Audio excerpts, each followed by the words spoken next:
तो hello guys, कैसे हैं आप सभी। उम्मीद करता हूँ आप सभी बढ़िया होंगे। ये जो सेशन है, एक परसेंटेज का प्रैक्टिस क्वेश्चन होने वाला है। ये है पार्ट 4।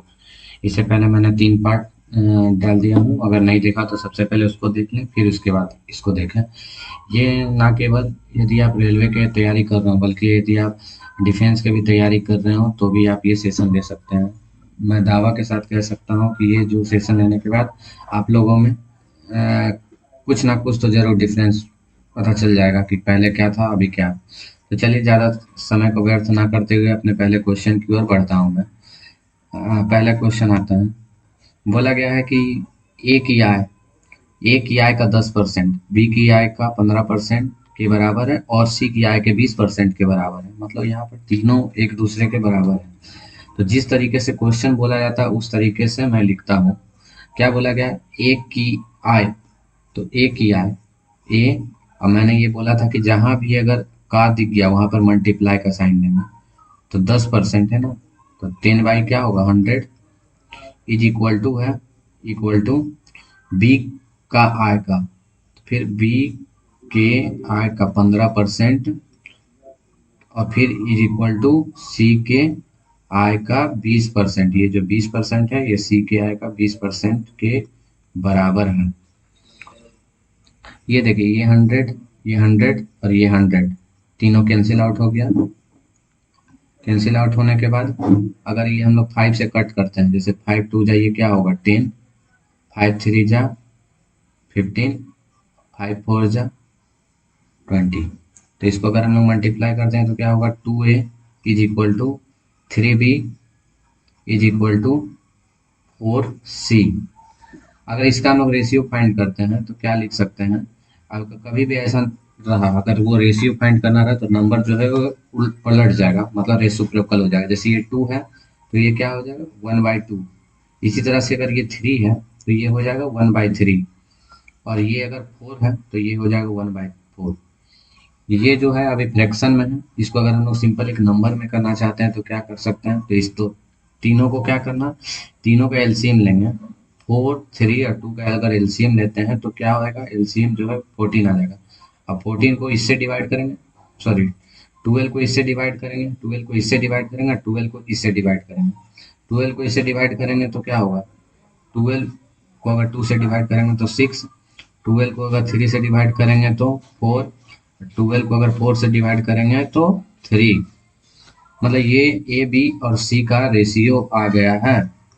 अब रेशियो आ गया मतलब कि क्वेश्चन भी बन जाएगा। ये जो है रेशियो, ये है ए का रेशियो, ये बी का सी का है। तो बोला क्या गया क्वेश्चन में, यदि तीनों की आय का योग, योग मीन्स क्या है, सम 7800 है। यहाँ पर अगर यूनिट लेते हैं, यहाँ पर ये 6 यूनिट, ये 4 यूनिट, ये 3 यूनिट, ये तीनों का योग क्या होगा 6 4 10 और 3 13। मतलब ये जो 13 यूनिट है यही तो 7,800 के बराबर है। तो 13 यूनिट का वैल्यू क्या होगा 7,800। तो एक यूनिट का वैल्यू क्या होगा, एक यूनिट का वैल्यू होगा, अगर इसको इससे डिवाइड करते हैं, इसको इससे अगर डिवाइड करते हैं तो 13 6 जाता है 78, मतलब कि ये 600। एक यूनिट का वैल्यू क्या है 600। तो कितना, तो बी की पूछा गया है ना। तो ये बी की आय पूछा गया, बी की आय। तो बी कितना है, बी है 4 यूनिट। तो अगर 4 यूनिट का अगर वैल्यू पूछेंगे तो 600 को अगर 4 से मल्टीप्लाई करेंगे यानी 2400 जो है इसका सही उत्तर हो गया ये क्वेश्चन का। तो ऑप्शन नंबर सी जो है सही उत्तर हो गया। सबसे पहले मैंने क्या किया, जैसा क्वेश्चन बोला गया उसी तरीके से करता गया। अगर ये ऐसा दिया हुआ तो इसका रेशियो निकालने के लिए हम लोग ये ए बी सी इसको रेसिप्रोकल कर देंगे, एकदम उल्टा कर देंगे। जैसे वो 2 है तो 1/2, 3 है तो 1/3, 4 है तो 1/4। फिर तीनों का एलसीएम लेकर डिवाइड कर देंगे। तो क्या है एलसीएम लेकर डिवाइड, ये 6 यूनिट, 4 यूनिट, 3 यूनिट, ये जो तीनों का सम है इसके बराबर है। मतलब 13 यूनिट का वैल्यू 7,800 के बराबर, तो एक यूनिट का वैल्यू 600। तो बी का पूछा गया तो बी कितना है, बी है 4 यूनिट, तो 4 यूनिट का वैल्यू 2400 जो है इसका सही उत्तर हो गया। चलिए चलते हैं नेक्स्ट क्वेश्चन की ओर। नेक्स्ट क्वेश्चन क्या बोला गया है, नेक्स्ट क्वेश्चन देखते हैं। नेक्स्ट क्वेश्चन क्या बोला गया, बोला गया है 5 लीटर के अल्कोहल और पानी के मिश्रण में 40% अल्कोहल है। मतलब मिश्रण जो है ये क्या है, मिश्रण। अगर मिक्सचर बोलेंगे तो मिक्सचर में क्या है, अल्कोहल और वाटर है। मिक्सचर कितना लीटर है, 5 लीटर है। 5 लीटर किससे किसका मिश्रण है, तो अल्कोहल और वाटर का है। तो कौन कितना है पहले ये देखते हैं। बोला गया है कि मिश्रण में 40% अल्कोहल है। मिश्रण क्या है, 5 ही लीटर है, तो इसमें अगर 40% क्या है, 40% अगर अल्कोहल है तो वाटर कितना है, पहले अल्कोहल देखते हैं। तो 5 का अगर 40% अगर हम लोग निकालेंगे तो क्या होगा, इधर 2, ये 2। अगर 2 अल्कोहल है, अगर 2 यूनिट अल्कोहल है तो 3 यूनिट क्या होगा, वाटर होगा। 3 यूनिट क्या होगा, वाटर होगा। अब क्या बोला गया, इसमें 1 लीटर पानी मिलाया जाता है तो नए मिश्रण में अल्कोहल का प्रतिशत क्या होगा। क्या बोला जा रहा है, 1 लीटर पानी मिलाया जा रहा है, 1 लीटर। तो मिश्रण क्या हो जाएगा, मिश्रण हो जाएगा 6। अगर 1 लीटर पानी मिलाया जा रहा है तो। और पूछा गया अल्कोहल का प्रतिशत, तो अल्कोहल कितना है, 2 ही यूनिट है ना, मतलब 2 है। परसेंट के लिए 100 से मल्टीप्लाई करेंगे, ये कटेगा 3 बार में, मतलब ये क्या आ जाएगा, 100/3। अब इसी को अगर हम लोग मिक्स फ्रैक्शन में करते हैं तो 33 होल 1/3% जो है इसका सही उत्तर हो गया। मतलब ऑप्शन नंबर डी जो है इसका सही उत्तर हो गया। सबसे पहले क्या बोला गया है, मिश्रण। मिश्रण किसका है, अल्कोहल और वाटर का है। अल्कोहल और वाटर का है। मिश्रण कितना है, लीटर है, तो 5 लीटर है। 5 लीटर है। अगर 40% अल्कोहल है, 40% यानी 2 अल्कोहल है, तो 3 क्या होगा, जाहिर सी बात है कि पानी होगा।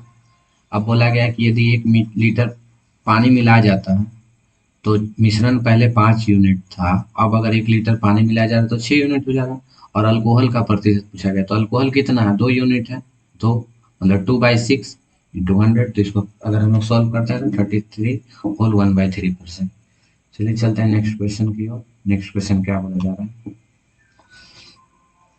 बोला जा रहा है कि 3 घंटे 40 मिनट के 3 घंटे 40 मिनट के एक अंतराल को गलती से इतना मिनट मान लिया गया तो प्रतिशत भूल क्या है। मतलब मानना इतना था, मान इतना लिया है। सबसे पहले ये जो 3 आवर है, ये 3 आवर और 40 मिनट है, इसको अगर हम लोग पूरा मिनट में अगर चेंज करते हैं तो क्या होगा, ये 3 आवर मतलब कि 3 × 60, तो ये क्या होगा 180। ये 180 और ये 40, इसको अगर इसको प्लस करते हैं तो क्या होगा, तो होगा 220 मिनट। 220 मिनट बोला है। अब इसको चेंज करते हैं, अब इसको चेंज करते हैं मिनट में तो क्या होगा, तो 3 आवर 45.5 मिनट को अगर हम लोग इसको पूरा मिनट में करते हैं तो इसको भी क्या करेंगे, 360 से इंटू करेंगे, मतलब कि 180 मिनट, और प्लस करेंगे इसको इससे तो क्या होगा, तो प्लस करेंगे तो 180 और 45.5 को अगर प्लस करते हैं तो 225.5 मिनट हो जाएगा। ये हो गया। मतलब लेना इतना था और ले इतना लिया है, तो प्रतिशत भूल क्या है, लेना कितना था, तो 220 लेना था, ले कितना लिया, 225.5। कितना ज़्यादा ले लिया, तो 5.5 ज़्यादा ले लिया। अगर 5.5 ज़्यादा ले लिया, किस में लिया, गलती किस में हुआ था, तो ये 220 मतलब 220 में ही हुआ था। तो अगर नीचे अगर 220 करते हैं, परसेंट पूछा गया तो इसके लिए मल्टीप्लाई करते हैं। अगर इसको पॉइंट को कट करते हैं तो ये 2 जीरो से क्या है, 2 जीरो कट गया, ये 2 जीरो से 2 जीरो कट गया। उसके बाद अगर देखिए 11 बार में काटते हैं तो 11 5 जा 55, 11 2 जा 22। अब इसको पूरा कट करेंगे तो क्या होगा, 5/2 इज इक्वल टू 2.5%। तो प्रतिशत भूल क्या है, 2.5%। तो ऑप्शन डी जो है इसका सही उत्तर हो गया। सबसे पहले क्या किया मैंने, जो ये 3 आवर 40 मिनट था इसको मैंने पहले पूरा मिनट में कर लिया। दोनों को मिनट में करने के बाद कितना का भूल हुआ, पहले लेना था 220 ले लिया, 225.5 कितना ज़्यादा ले लिया, 5.5 ज़्यादा ले लिया। किसमें था, किस में लिया, 220 में ज़्यादा ले लिया तो 220। तो इसको अगर हम लोग सॉल्व करते हैं तो 2.5%। नेक्स्ट क्वेश्चन की ओर। नेक्स्ट क्वेश्चन क्या बोला गया, एक कक्षा में लड़कियों की संख्या लड़कों से 20% अधिक है, 20% अधिक है। कक्षा में छात्रों की कुल संख्या इतना है। यदि कक्षा में 4 लड़कियां और आ जाए तो लड़के तथा लड़कियों की संख्या का अनुपात क्या होगा। सबसे बोला गया है जो बॉयज और गर्ल्स, जो बोला जा रहा है कि जो लड़कियों की संख्या लड़कों से 20% अधिक है, लड़कों से, तो ज्यादा किसका होगा, लड़की का होगा संख्या। अगर मानते हैं ये 20% क्या है, 20% का अगर हम लोग फ्रैक्शन वैल्यू निकालते हैं, अगर 20% का फ्रैक्शन वैल्यू निकालते हैं तो क्या होगा, 20/100 इज इक्वल टू होगा 1/5। क्या बोला गया, लड़की का संख्या जो है वो लड़कों से ज्यादा है, मानते हैं लड़का का संख्या है ये है, और ये क्या है, ज्यादा है, मोर है। कितना ज्यादा, एक ज्यादा है तो गर्ल्स का संख्या क्या होगा, 5 बॉय है, 20% ज्यादा, यानी कि एक ज्यादा है तो कितना होगा, 6 होगा। गर्ल्स का संख्या क्या होगा, 6। तो बॉयज का संख्या क्या है, 5। गर्ल्स का संख्या क्या है, 6। और ये बोला गया है कि कक्षा में छात्रों की कुल संख्या है ना, मतलब बॉयज या गर्ल्स, ये जो 11 है, 11 यूनिट जो है किसके बराबर है, 66 के बराबर है। एक का वैल्यू क्या होगा, एक यूनिट का वैल्यू होगा 6। अगर 66 को अगर डिवाइड करेंगे 11 से तो एक यूनिट का वैल्यू क्या होगा, 6 होगा। बोला गया है क्या कि तो लड़कों और लड़कियां कितना है, अगर बॉयज अगर फाइंड करेंगे, बॉयज और गर्ल्स अगर फाइंड करते हैं तो बॉयज कितना यूनिट है, बॉयज है 5 यूनिट, ये जो है ये बॉयज है 5 यूनिट, मतलब 6 को अगर 5 से इंटू करेंगे तो बॉयज है 30, और 6 को 6 से ये इंटू करेंगे तो मल्टीप्लाई करेंगे तो क्या होगा, 36 क्या है, गर्ल्स है। और क्या बोला, यदि कक्षा में 4 लड़की शामिल हो गई तो लड़के और लड़के कितना है, 30 है।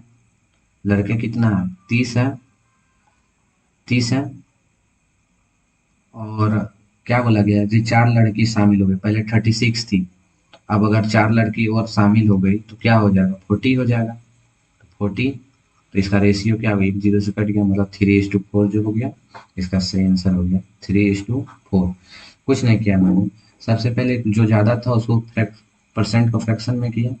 5 अगर बॉयज है तो एक ज़्यादा है यानी 20%, तो गर्ल्स 5 बॉय हैं, एक ज़्यादा है लड़की तो 6 गर्ल्स हो गई, दोनों का सम दिया हुआ 66 के बराबर, तो एक का वैल्यू निकाल लिया। ये यूनिटरी मेथड होता है, अगर एक का वैल्यू निकाल गया तो किसी का भी वैल्यू निकाल सकते हैं। और यहाँ पर बॉय और गर्ल निकालनी है, कितना बॉयज और कितना गर्ल्स है। और उसके बाद क्या बोला गया ना, कक्षा में 4 लड़की शामिल हो गई, पहले थी 36, अब अगर 4 और आ गई तो क्या हो जाएगा, 40 हो जाएगा, इसका रेशियो 3:4। चलिए चलते हैं नेक्स्ट क्वेश्चन की ओर। नेक्स्ट क्वेश्चन बोला गया है, दो संख्या में से बड़ी संख्या का 40% और छोटी संख्या के 60% के बराबर है। जो क्वेश्चन बोला गया है, सबसे पहले जो क्वेश्चन अगर बोला गया है उसी तरीके से पढ़ के आगे बढ़ेंगे। यहाँ बड़ी और छोटी बोला गया, मान लेते हैं कि बड़ी मतलब कि जो बड़ा नंबर है, मान लेते हैं बड़ा नंबर को हम लोग x मान लेते हैं, और छोटा को मान लेते हैं, और जो छोटा नंबर को मान लेते हैं y। बिगर और स्मॉलर नंबर मान लेते हैं, बिगर है x और स्मॉलर है y।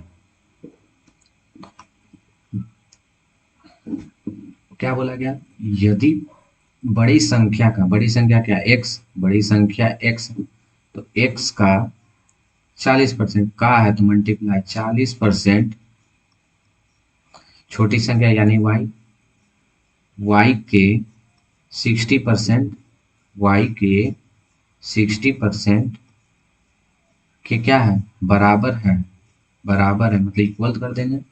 ये 100 से ये 100 कैंसिल, ये 0 से ये 0 कैंसिल, और अगर ये क्या हो जाएगा, 4x is equal to 6y। तो x और y का वैल्यू क्या आ जाएगा, तो 6/4। तो क्या बोला गया, यदि संख्याओं का योग, मतलब संख्या ये दोनों क्या है 10 यूनिट है, योग क्या है 10 यूनिट, और जो 10 यूनिट है ये किसके बराबर है 150 के बराबर है। तो एक यूनिट का वैल्यू क्या होगा 150 डिवाइडेड बाई 10, तो एक का वैल्यू क्या होगा 15। तो बोला गया क्या, तो बड़ी संख्या क्या है, बड़ी संख्या मतलब कि ये x, तो x, तो बड़ी संख्या क्या है, तो सॉरी बड़ी संख्या क्या है x का वैल्यू क्या है 6, तो इसको करेंगे 6 से मल्टीप्लाई, तो 15 6 का क्या होता है 90, तो जो 90 है इसका सही उत्तर हो गया। जो जैसे क्वेश्चन बोला गया बस उसी तरीके से हम लोग बनाते जाएंगे। क्या बोला गया, दो संख्या में बड़ी संख्या का मान ली एक्स, स्मॉलर यानी छोटी संख्या का मान ली वाई, बड़ी संख्या यानी एक्स का 40% बी के 60% के बराबर है, इसके 60% के बराबर है। तो अगर इसको सॉल्व करते तो एक्स और वाई का रेशियो आ जाएगा, मतलब 10 यूनिट का वैल्यू क्या है 150 के बराबर है, तो एक यूनिट का वैल्यू क्या होगा 15। तो पूछा क्या गया बड़ी संख्या यानी एक्स, तो एक्स का वैल्यू क्या है 6 यूनिट है, तो 6 से मल्टीप्लाई करेंगे तो 90। चलिए चलते हैं नेक्स्ट क्वेश्चन की ओर। क्या बोला गया नेक्स्ट क्वेश्चन, यदि किसी भिन्न का अंश 20% बढ़ा दिया जाता है और हर 5% घटा दिया जाए तो भिन्न 5/2 हो जाती है, तो वास्तविक भिन्न क्या है। क्या बोला गया सबसे पहले, if the numerator of a fraction is increase by 20% and the denominator is decreased bye 5%, तो the value of the new fraction become इतना। दो फ्रैक्शन मान लेते हैं x और y, दो भिन्न, ठीक है। न्यूमरेटर ये क्या है, ये है न्यूमरेटर, ये क्या है डेनोमिनेटर, न्यूमरेटर इसको बोलते हैं अंश,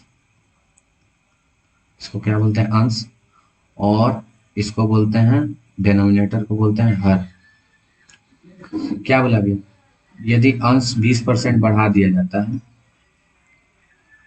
मैं पहले ही बताया कोई भी नंबर अपने आप में क्या होता है 100%। अगर क्या बोला गया जो अंश है, ये जो अंश है इसको 20% बढ़ा दिया है, अंश यानी न्यूमरेटर में अगर 100 था 20% बढ़ा दिया गया, मतलब तो क्या हो जाएगा 120 एक्स हो जाएगा। पहले क्या था 100 था, 20% बढ़ा दिया गया तो 120 हो गया, 120 हो गया। किस में बढ़ाया, मतलब अंश बोला गया, मतलब न्यूमरेटर में बढ़ाया गया, और बोला गया है कि डेनोमिनेटर में 5% घटा दिया जाता है, यानी हर जो है ये जो हर है इसमें 5% घटा दिया जाता है। अगर पहले डेनोमिनेटर 100% था, 5% अगर घटा देते हैं तो क्या हो जाएगा, तो 95 वाई के बराबर हो जाएगा। और जो ये फ्रैक्शन है तो नया भिन्न क्या है, मतलब कि ये 5/2 ही के तो बराबर है। मैंने बताया है कि कोई भी नंबर अपने आप में 100% होता है। बोला गया न्यूमरेटर में जो अंश है यानी न्यूमरेटर उसने 20% बढ़ा दिया, तो 100 था 20 बढ़ा दिया 120। डेनोमिनेटर में 5% घटा दिया जाता है, पहले तो 100 था 5 घटा दिया तो 95 वाई, तो ये भिन्न जो इतना हो जाता है। अब अगर इसको अगर हम लोग कट करते हैं तो क्या होगा, अगर हम लोग 5 बार में कट करते हैं तो ये 19 आ जाएगा और ये हो जाएगा 24, ये हो जाएगा 24। अब इसको अगर हम लोग क्रॉस मल्टीप्लाई करते हैं, अगर इसको क्रॉस मल्टीप्लाई करते हैं तो क्या हो जाएगा, ये क्रॉस करते हैं इसको इससे तो क्या हो जाएगा 48x, और ये क्या हो जाएगा 95, 19 5 जो 95 y, तो x और y का क्या आ जाएगा भिन्न, मतलब जो है वो क्या आ जाएगा 95/48, तो 95/48 है जो ये क्या है इसका ओरिजिनल फ्रैक्शन है। तो जो C है, C जो हो गया इसका सही उत्तर हो गया इस क्वेश्चन का। उम्मीद करता हूँ कि आपको ये क्वेश्चन बहुत बढ़िया समझ में आ गया हो। चलिए चलते हैं नेक्स्ट क्वेश्चन की ओर। हाँ, सबसे पहले बता दे रहा हूँ कि जैसे एक्स और वाई कोई भी अगर फ्रैक्शन है, जैसे ऊपर ऊपर क्या होता है अंश यानी न्यूमरेटर और नीचे होता है डेनोमिनेटर यानी हर।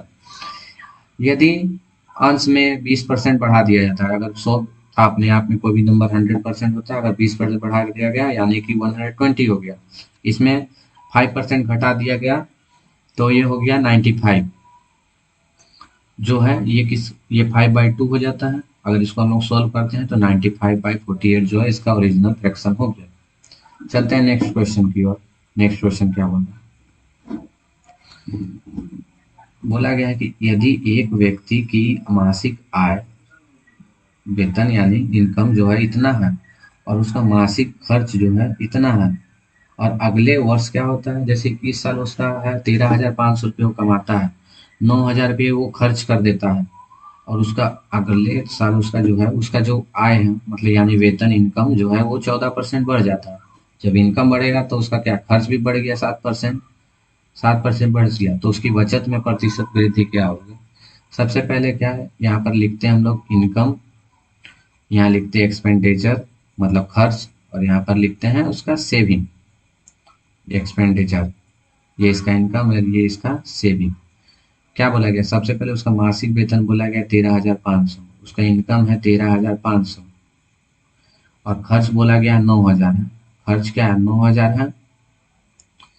पहला क्या है उसका इनकम जो है 13,500, खर्च कितना है 9,000 है। तो ये बचा कितना रहा है, बचा कितना रहा, तो इसको इससे माइनस करेंगे। माइनस करेंगे तो क्या होगा, इसको इससे माइनस करेंगे तो बचा रहा है 4,500, यही बचा रहा है 4,500 बचा रहा है। अब अगर क्या बोला गया कि यदि अगले वर्ष मतलब अगले साल उसका वेतन जो है 14% बढ़ जाता है, पहले इतना था पिछले साल इतना था, अगर इसमें अगर हम लोग +14% का इंक्रीमेंट करते हैं बढ़ जाता है, तो इसका 14% पहले निकालते हैं तो कितना हो जाएगा, अगर 13,500 का अगर हम लोग 14% पहले निकालते हैं तो क्या हो जाएगा, अगर इसको मल्टीप्लाई करते हैं 135 को 14 से तो 540, इसको करेंगे 135 मतलब 098 और 1890 का क्या हुआ, ये प्लस हो गया, तो इसमें 1890 अगर प्लस करते हैं तो क्या होगा, इसमें 0,935 इतना मतलब 15,390 हो गया। 14% इंक्रीमेंट यानी 15,390 हो गया। और बोला गया है क्या कि उसका खर्च भी क्या है, उसका एक्सपेंडिचर भी जो है यहाँ लिखा हुआ एक्सपेंडिचर भी क्या है 7% बढ़ जाता है। तो इसमें अगर 7% का अगर हम लोग इंक्रीमेंट करेंगे तो 9,000 का 7% क्या होगा, तो 9,000 का 7% होगा 630। 630 अगर इसमें प्लस करते तो पहले 9,000 था, अब 630 बढ़ गया यानी 7% बढ़ गया, तो क्या हो जाएगा 9,630 हो जाएगा। तो अब इसका बचत क्या है, तो इसको इससे माइनस करेंगे तो क्या होगा, 15,390 में अगर माइनस करेंगे तो क्या होगा, सब्ट्रैक्ट करते हैं इसको तो 0 9 में 3 गया यानी 6, और 13 में अगर 6 गया तो क्या होगा 7, 13 में 6 गया तो 7, और इधर 14 में अगर 9 गया तो 5। तो क्या बोला गया, तो उसकी बचत में प्रतिशत वृद्धि, वृद्धि बोला गया। इंक्रीज, इंक्रीज कितना हो, पहले था 4500, अब कितना बढ़ गया है, अब हो गया है 5760, तो कितना का इंक्रीमेंट हुआ, तो जो है ये 1200, तो ये 1260 रुपया क्या हो गया बढ़ गया, 1260 बढ़ गया किसमें, तो इसमें ही में ना बढ़ा है, 1260 जो है 4500 में से बढ़ गया। अब परसेंट पूछा है तो उसके लिए क्या करते हैं 100, तो इसको जीरो से ये जीरो मल्टीप्लाई करेंगे, सॉरी कट करेंगे। अब इसको अगर हम 9 से काटते हैं तो 9 5 जा 45, और 9 1 जा 9, 3 4 और 6। अब इसको अगर हम लोग सॉल्व करते हैं तो क्या होगा, 140 को 5 से अगर सॉल्व करते हैं डिवाइड करते हैं तो क्या होगा 28%। तो जो 28% हो गया इसका सही आंसर हो गया। तो कैसा लगा ये क्वेश्चन? सबसे पहले जो इनकम है वो दिया हुआ है, और इनकम माइनस अगर सेविंग निकालना है तो इनकम माइनस एक्सपेंडिचर करते हैं तो सेविंग के बराबर है। इनकम 13,500 9,000 खर्च है तो 4,500 बचा रहा है। यदि 14% बढ़ जाता है तो इतना हो जाता है, और यदि 7% इसमें बढ़ जाता है खर्च में तो खर्च इतना हो जाता है। तो इसका क्या होगा, अगर हम लोग करते हैं तो ये हो जाएगा 5,760। पहले था 45 बचाता था, अब बचाता है 5760। कितना ज़्यादा बचाता है, तो 1,260 बचाता है किस में, तो इसी में बचाता है 4500 में। अगर पूरा सॉल्व करेंगे तो 28%, मतलब जो ऑप्शन सी है इसका सही उत्तर हो गया। तो कैसा लगा सेशन आप लोग को ये, कमेंट करके ज़रूर बताइए। और हाँ, अगर चैनल पे नए हैं तो चैनल को सब्सक्राइब जरूर कर दें। अगर वीडियो अच्छा लगा तो लाइक कर दें और सभी मित्रों के साथ शेयर कर दें। और मैं फिर से बोलना चाहता हूँ कि ये जो सेशन यदि आप ले रहे हैं तो ये आप लोग के लिए गेम चेंजर साबित होने वाला है, क्योंकि ना केवल डिफेंस, यदि आप एसएससी या रेलवे की भी तैयारी कर रहे हैं तो आप जरूर लीजिए, बल्कि एसएससी जीडी ये सब तो है, ये सब तो आराम से क्लियर हो जाएगा। तो ये जो सेशन है उम्मीद करता हूँ कि आप लोग के लिए हेल्पफुल होगा। तो फिर से मैं बोलना चाहता हूँ, प्लीज़ वीडियो को लाइक कर दीजिए, इससे मोटिवेशन मिलता है। Thank you.